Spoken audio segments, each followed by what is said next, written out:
പിതാവിൻ്റെയും പുത്രൻ്റെയും പരിശുദ്ധാത്മാവിൻ്റെയും നാമത്തിൽ ആമേൻ. യേശുക്രിസ്തുവിനാൽ ഏറെ സ്നേഹിക്കപ്പെടുന്നവരെ, നിസ്സാരരും പാപികളുമായ നമുക്ക് ദൈവത്തോടുള്ള സ്നേഹത്തെ പ്രതി മാരകപാപങ്ങൾ തടയാൻ സാധിക്കുമോ? ഇന്ന് നമുക്ക് ഇതിനെക്കുറിച്ച് ധ്യാനിക്കാം. ഈ ഭൂമിയിൽ നമുക്ക് പാപം ചെയ്യുന്നത് മൂലമുണ്ടാകുന്ന നഷ്ടത്തിൻ്റെ ആഴം എന്താണെന്ന് വേണ്ടത്ര തിരിച്ചറിയുവാൻ കഴിയില്ല. പാപം ചെയ്യുന്നവൻ ദൈവത്തിനെതിരെ മത്സരിക്കുന്നു.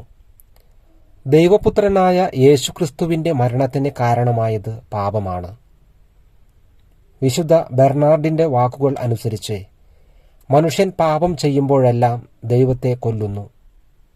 അതുകൊണ്ട് തന്നെ പാപം മരണമാണ് എന്ന് നമുക്ക് പറയാൻ കഴിയും. ഒരിക്കൽ നമ്മുടെ കർത്താവ് ജനോവയിലെ വിശുദ്ധ ഖാദറിന് പാപത്തിൻ്റെ ക്രൂരത എത്രമാത്രമുണ്ടെന്ന് കാണിച്ചു കൊടുത്തപ്പോൾ ആ വിശുദ്ധ വളരെയധികം ഭയപ്പെട്ടു. ഒരുപക്ഷെ അവർ കണ്ട പാപത്തിൻ്റെ പാടുകളിലൊന്ന് അവളുടെ സ്വന്തം ആത്മാവിൽ കണ്ടിരുന്നെങ്കിൽ അവർ തൽക്ഷണം മരിക്കുമായിരുന്നു. വിശുദ്ധ ഇതിനെക്കുറിച്ച് പിന്നീട് ഇപ്രകാരം പറഞ്ഞു: അല്പനിമിഷം മാത്രം ദൈർഘ്യമുള്ള ഒരു ചെറിയ തെറ്റായിരുന്നു അത്. കുറച്ചുകൂടി അത് നീളുകയായിരുന്നുവെങ്കിൽ എൻ്റെ മരണത്തിന് അത് മതിയാകുമായിരുന്നു. പാറയെപ്പോലും വെറും പൊടിയാക്കി മാറ്റുന്നത് പോലെ ഒരു മാറ്റം സൃഷ്ടിക്കാവുന്നതായിരുന്നു അത്. അതെ, ഏറ്റവും ചെറിയ പാപം പോലും വളരെ വലിയ തിന്മയാണ്. വിശുദ്ധന്മാർ പറയുന്നത്, നരകത്തിൻ്റെ കവാടങ്ങൾ തുറന്ന് അതിൽ അടഞ്ഞിരിക്കുന്ന എല്ലാ ആത്മാക്കളെയും മോചിപ്പിക്കുവാനും കഷ്ടപ്പെടുന്ന എല്ലാ ആത്മാക്കളെയും ശുദ്ധീകരണ സ്ഥലത്തു നിന്ന് മോചിപ്പിക്കുവാനും ഒരു ചെറിയ നുണ പറഞ്ഞാൽ മതി എന്ന് പറഞ്ഞാൽ പോലും ഞങ്ങളത് അനുവദിക്കില്ല. ഒരു മാരകപാപം തടയുന്നതിലൂടെ ദൈവത്തിൻ്റെ മഹത്വത്തിന് നാം അമൂല്യമായ ഒരു സേവനം ചെയ്യുന്നു. ഒരുപക്ഷെ വളരെ എളുപ്പത്തിൽ ഇത് നമുക്ക് ചെയ്യാൻ സാധിക്കും. ഫാദർ ഫേബർ പറയുന്നു, ഞങ്ങൾ എല്ലാ സന്ധ്യകളിലും പിരിയുന്നതിന് മുൻപ് ആ രാത്രിയിൽ എവിടെയെങ്കിലും ചെയ്തേക്കാവുന്ന ഒരു മാരകപാപം തടയണമെന്ന ഉദ്ദേശത്തോടെ ദൈവപുത്രനായ യേശുക്രിസ്തുവിൻ്റെ വിലയേറിയ തിരുരക്തം പിതാവായ ദൈവത്തിന് സമർപ്പിക്കാൻ പരിശുദ്ധ കന്യകാമറിയത്തോട് ഞങ്ങൾ അപേക്ഷിക്കാറുണ്ട്. എല്ലാ ദിവസവും രാവിലെ ഈ പ്രാർത്ഥന നമ്മൾ തുടരുകയാണെങ്കിൽ നമുക്ക് ധാരാളം മാരകപാപങ്ങൾ തടയാനാകും. ഈ ഭക്താഭ്യാസം വളരെയധികം സന്തോഷവും സമാധാനവും നമുക്ക് നൽകും. ഇതുവഴി നമ്മുടെ സ്വന്തം പാപങ്ങൾക്ക് പ്രായശ്ചിത്തം ചെയ്യുവാനും സ്വർഗത്തിൽ നിന്നും അമൂല്യമായ നിരവധി നിധികൾക്ക് അർഹരാകുവാനും സാധിക്കും. AD 350 അന്തരിച്ച വിശുദ്ധ പാഫ്ന്യൂഷ്യസിൻ്റെ ശ്രദ്ധേയമായ ഒരു ഉദാഹരണമുണ്ട്.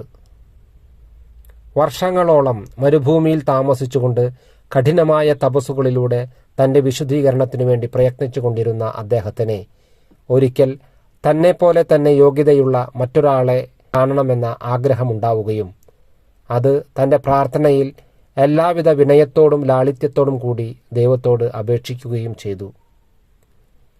ഈജിപ്തിൽ താമസിക്കുന്ന ഒരു പുല്ലാങ്കുഴൽ വാദകൻ വിശുദ്ധന് തുല്യമാണെന്ന് മനസ്സിലാക്കാനായി ദൈവം അനുവദിച്ചു നൽകി. പുല്ലാങ്കുഴൽ വാദകനെ തേടി യാത്ര തുടങ്ങിയ പാഫ്ന്യൂഷ്യസ് അയാളുടെ ഗ്രാമത്തിലെത്തി. അയാൾ അന്നാട്ടിലെ ഒരു ഭക്ഷണശാലയിൽ ആ സ്ഥലം സംരക്ഷിക്കുന്നവർക്കു വേണ്ടി പുല്ലാങ്കുഴൽ വാദനം നടത്തുകയായിരുന്നു. ഇത് വളരെ വിചിത്രമായി തോന്നിയ പാഫ്ന്യൂഷ്യസ് താനുമായ ഒരു കൂടിക്കാഴ്ചയ്ക്ക് അഭ്യർത്ഥിച്ചുകൊണ്ട് ആ സംഗീതജ്ഞനെ ഒരു സന്ദേശം കൈമാറി. അദ്ദേഹം വന്നപ്പോൾ വിശുദ്ധൻ സംഗീതജ്ഞന്റെ ആത്മാവിൻ്റെ അവസ്ഥയെക്കുറിച്ച് അവനോട് സംസാരിച്ചു. നിങ്ങൾ എന്തെല്ലാം സത്പ്രവൃത്തികൾ ചെയ്തിട്ടുണ്ട്?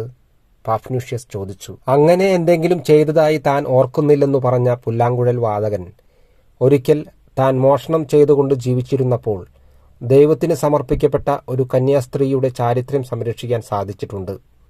അതുപോലെ മറ്റൊരിക്കൽ പാവപ്പെട്ട ഒരു സ്ത്രീ അവളുടെ കഠിനമായ ദുരവസ്ഥയെ തരണം ചെയ്യാൻ കുറ്റകൃത്യങ്ങൾ ചെയ്യാൻ ഒരുങ്ങവേ തൻ്റെ പണം അവർക്ക് നൽകിയിട്ടുണ്ട് എന്നിങ്ങനെ 2 കാര്യങ്ങൾ വിശുദ്ധനോട് പങ്കുവച്ചു. തൻ്റെ നിഷ്ഠൂരമായ ജീവിതത്തിനിടയിലും തൻ്റെ സ്രഷ്ടാവിൻ്റെ ബഹുമാനാർത്ഥം 2 മാരകപാപങ്ങളെ തടഞ്ഞതിനാൽ വിശുദ്ധന് ലഭിച്ചതിന് സമാനമായ കൃപകൾ ദൈവം പുല്ലാങ്കുഴൽ കലാകാരന് നൽകിയിട്ടുണ്ടെന്ന് വിശുദ്ധ പാഫ്ന്യൂഷ്യസ് മനസ്സിലാക്കി. എന്നെ കേൾക്കുന്ന നിങ്ങൾ ആരായിരുന്നാലും പ്രിയപ്പെട്ടവരെ, എല്ലാ ദിവസവും രാവിലെയും വൈകുന്നേരവും ഇനി പറയാൻ പോകുന്ന പ്രാർത്ഥന ചൊല്ലുമെന്ന് ദൃഢനിശ്ചയം ചെയ്യുക.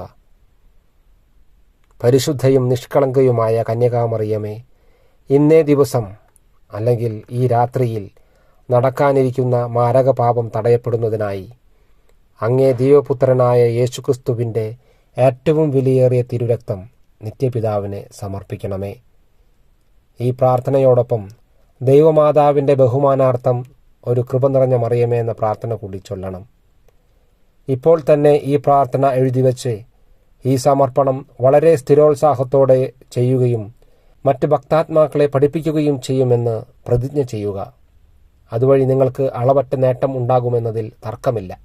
നാം ദൈവത്തെ യഥാർത്ഥമായി സ്നേഹിക്കുന്നുവെങ്കിൽ ദൈവം വ്രണപ്പെടുമ്പോൾ നമുക്ക് നിസ്സംഗത അനുഭവിക്കാൻ കഴിയില്ല. വിശുദ്ധ മേരി മഗ്ദലൻ പാസി 8 വയസ്സു മാത്രം പ്രായമുള്ളപ്പോൾ 2 വ്യക്തികൾ തമ്മിൽ വഴക്കിടുന്നതും ഏറ്റവും നിന്ദ്യമായ ഭാഷ ഉപയോഗിക്കുന്നതും കാണാനിടയായി. അതുവഴി അവർ മാരകമായ പാപം ചെയ്തു. ഈ സംഭവം ദൈവത്തെ എത്രമാത്രം വേദനിപ്പിച്ചു എന്നോർത്ത് വിശുദ്ധ വളരെയധികം വേദനിച്ചു. അന്നു രാത്രി മുഴുവൻ അവൾ കരഞ്ഞു. 16 വർഷങ്ങൾക്കു ശേഷം ഈ സംഭവങ്ങളൊക്കെ മറന്നതിനു ശേഷവും മറ്റുള്ളവരുടെ പാപങ്ങൾക്കായി അവൾ ഒഴുക്കിയ കണ്ണുനീരിനുള്ള പ്രതിഫലമായി അവളെ ദൈവം മഹത്വത്തിൻ്റെ ഒരു തലത്തേക്ക് ഉയർത്തി. അത് എങ്ങനെയാണെന്ന് ദൈവം അവൾക്ക് വെളിപ്പെടുത്തിയപ്പോൾ അവൾ ഉജ്ജ്വലമായ ഒരു പ്രത്യേക തരം വസ്ത്രം ധരിച്ചിരിക്കുന്നതായി കാണപ്പെട്ടു. ദൈവത്തോടുള്ള സ്നേഹത്തെ പ്രതി അവിടുത്തെ കഠിനമായി ഗണപ്പെടുത്തുന്ന മാരകപാപങ്ങൾ തടയാൻ നമുക്ക് പരമാവധി ശ്രമിക്കാം. യേശുക്രിസ്തുവിൻ്റെ വിലയേറിയ തിരുരക്തം സമർപ്പിക്കുന്നതുൾപ്പെടെ സാധ്യമായ എല്ലാ മാർഗങ്ങളും മാരകമായ പാപങ്ങൾ തടയുന്നതിനായി നമുക്ക് ഉപയോഗിക്കാം.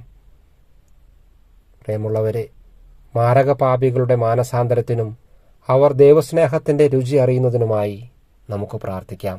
പരിശുദ്ധനും കരുണാനിധിയുമായ പിതാവേ, അങ്ങയുടെ ജനം അവിടുത്തെ പരിശുദ്ധ നിയമത്തെ അറിയുന്നതിനും ഭയക്കുന്നതിനുമായി അങ്ങയുടെ ഏകജാതൻ സകല മനുഷ്യരും കാണുകെ നഗ്നനായി നിൽക്കുകയാണ്. മലിനതയിലും ലൈംഗിക അശുദ്ധിയിലും വ്യഭിചാരത്തിലും ജീവിക്കുന്ന അങ്ങയുടെ ജനത്തിനു വേണ്ടി എൻ്റെ എളിയ പ്രാർത്ഥന സ്വീകരിക്കണമേ. അങ്ങയുടെ ഏകജാതൻ്റെ എല്ലാ അപമാനങ്ങളും നിന്ദനങ്ങളും വഴി അവരുടെ ജീവിതങ്ങളെ പശ്ചാത്താപത്തിനായി അങ്ങ് സ്പർശിക്കുകയും അവരെ രക്ഷിക്കുകയും ചെയ്യണമേ. അവരുടെ ഹൃദയങ്ങളിൽ വീഴുവാൻ വേണ്ടി ഞാൻ യാചിക്കുന്ന അങ്ങയുടെ പുത്രനായ യേശുക്രിസ്തുവിൻ്റെ തിരുരക്തത്താൽ അവർ പശ്ചാത്തപിക്കുകയും രക്ഷിക്കപ്പെടുകയും ചെയ്യട്ടെ. അവിടുത്തെ അപമാനത്താൽ അവരെ പശ്ചാത്തപിക്കുവാൻ തക്ക ധൈര്യമുള്ളവരാക്കണമേ. ആമേൻ.